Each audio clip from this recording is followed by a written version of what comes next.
আমার পেছনে যে হাইওয়েটি দেখতে পাচ্ছেন আপনারা থাম্বনেল দেখে নিশ্চয়ই বুঝে গেছেন যে দিস ইজ ন্যাশনাল হাইওয়ে 12, যেটা আমি যাচ্ছিলাম আজকে বহরমপুরের দিকে। তো আমি ভাবলাম যে আপনাদেরকে এর আগের একটা ভিডিও আমি দেখিয়েছিলাম যে এই হাইওয়েটা, একটা শর্টস দেখিয়েছিলাম যে এই হাইওয়েটা তৈরি হচ্ছে অর সামথিং, সেটা পুরোটা এইরকম স্পিড হয়ে গেছে হাইওয়েতে, কারণ হাইওয়েটা খুব বেশ ভালোই 4 লেন হয়ে গেছে।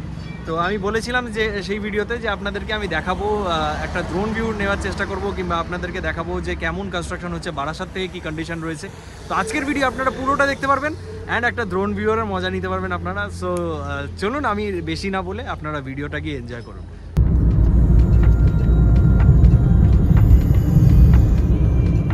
তো আজকের জার্নিটা যেমনটা আপনারা শুনলেন শুরু হলো আমাদের বারাসাতের দিক থেকে।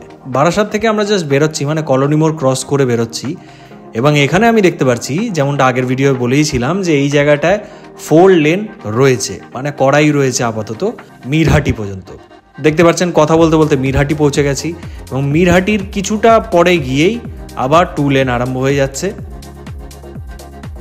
এবং দেখুন আমরা 2 লেনে প্রবেশ করে গেছি। এই 2 লেনটা প্রায় 18 কিলোমিটার রয়েছে।